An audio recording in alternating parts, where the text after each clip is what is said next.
Just sit right back and you'll hear a tale of a fateful trip that started from this tropic port aboard this tiny millionaire and his wife. Gilligan, what is going on? The captain rushed past us and he seemed terribly, terribly upset. We tried to talk to him, but he ignored us. Imagine ignoring the passengers, and he's only the crew. Well, if you know something, tell us. Say something. Mum. I'm not your mom, Gilligan. Well, I'm not your dad either. But speak up, my boy. To put it in words of one syllable, yas. Well, I always say, if a secret's not worth sharing, it's not worth keeping. I don't quite know what that means, but I always say it. Sealed lips are a child's game. Hey, now this cash, that's a man's game. Just tell us one thing, Gilligan. Is it good news or bad news? Both. Well, tell us the good news. Bad news is for peasants. Did you hear that, Lovey? Oh, a rescue! Oh, dear, what does one wear to a rescue? Perhaps something pale blue. Yes. If it's a gray ship, that should go nicely. Of course, darling, I must wear an evening dress. Well, to help us get rescued, I'd wear an evening gown myself. Strapless, you know what I mean? But how can that boy confuse a rescue with bad news? Rescue and bad news. He's always been dead. You can make a seaworthy craft by lashing our huts together? Right. Well, congratulations. You invented a huts boat. A huts boat? I just coined a word. Thurston, coins are beneath you. Oh, it's just an expression, Thurston, let them take care of the trivia. We must pack our clothes. And our money. Well, I don't know. It's not my kind of merger. Oh, I do hope there'll be first-class accommodations on the upper deck, of course. Sorry, Professor, but they'll wrinkle my clothes. There must be another way. Mrs. Howell, what is more important? Saving your life or wrinkling your clothes? Well... Just a moment, I'm thinking. Oh, all right.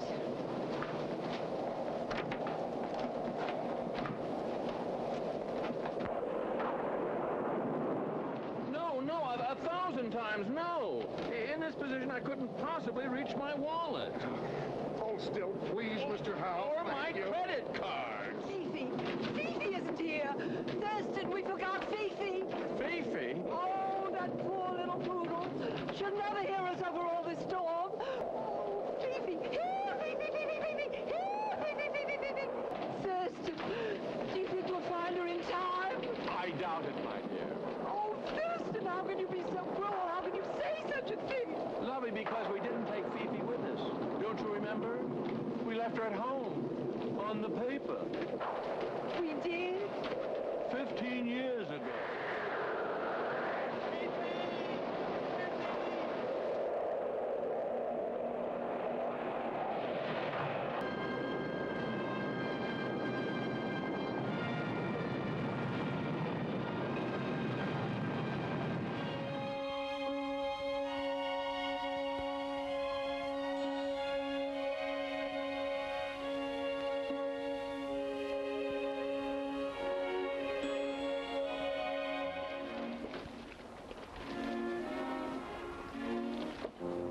Thank heavens the storm is over. I think I'll take a look around and see if the island has suffered any damage.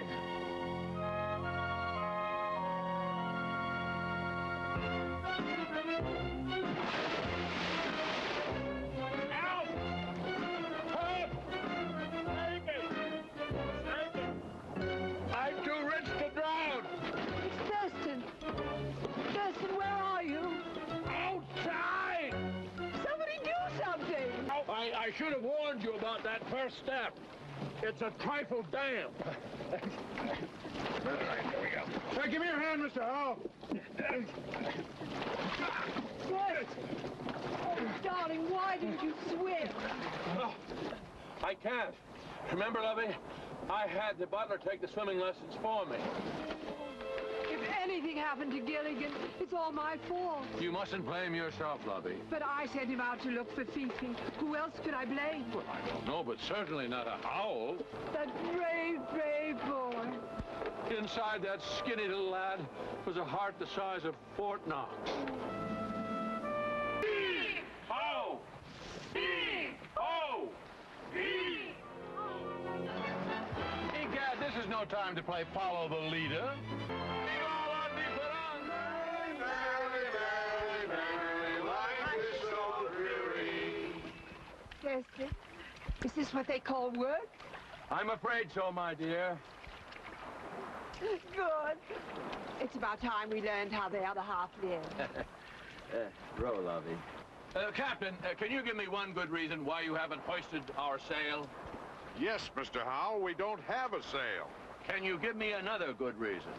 Mr. Howell, we can't even make a sail. All we've got are the clothes on our backs.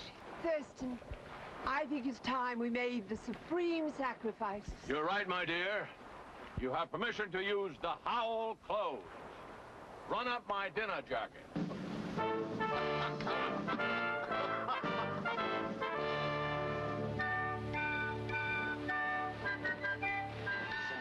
This is Marshall Rogers, KBEX, Hawaii, and this is one of the most exciting moments in the history of the Honolulu Yacht Harbor. Thousands of people have gathered here to welcome the passengers and crew of the ill-fated minnow shipwrecked so long ago. Here they come into the marina now, rescued in the very huts in which they lived on the island. Look at all the boats that turned out to greet them. The governor's aide to give them an official welcome to Honolulu and the USA.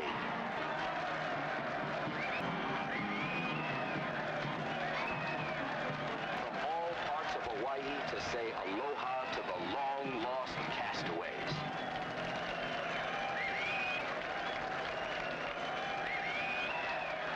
Aloha! Aloha! On behalf of the governor of Hawaii, may I present you with the key to the city.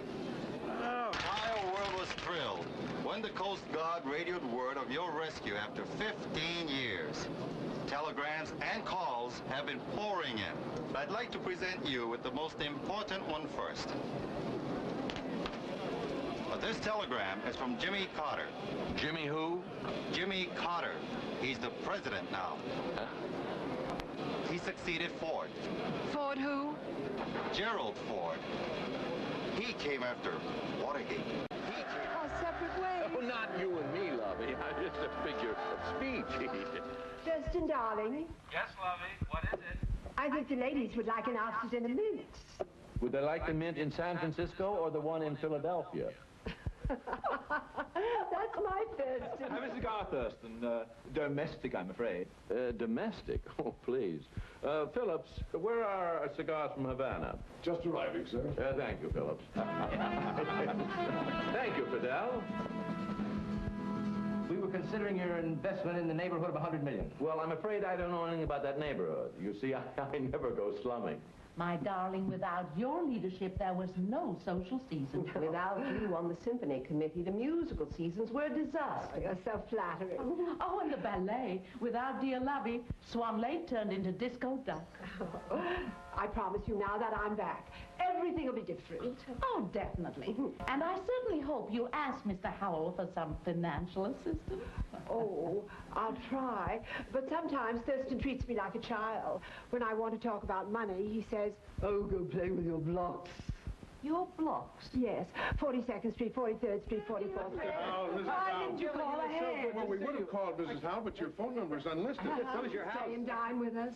No, actually, we have some private business to talk over. It can wait, though. No nonsense. Of course it can. We'll just be a second, folks. Step into the Oh, library. thank you, Mr. Stark. Excuse us. Yes, it's down one of the halls. After you go. We'll see you later.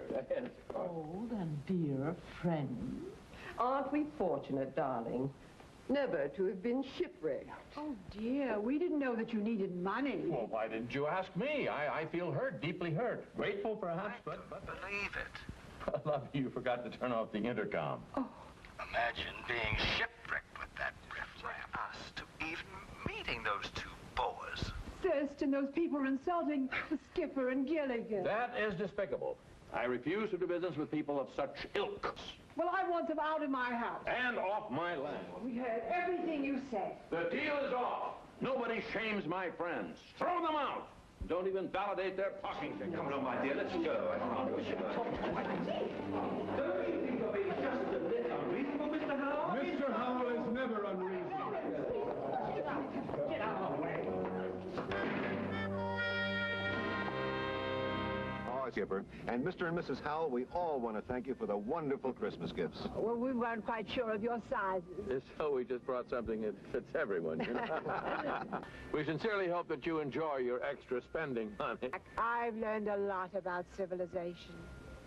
And I've learned a lot about who our friends really are. It's such fun being together again. Isn't it a shame that Christmas reunions only come at Christmas? Good heavens, they must be madmen. The government's greatly in debt to everyone else, too. The same island.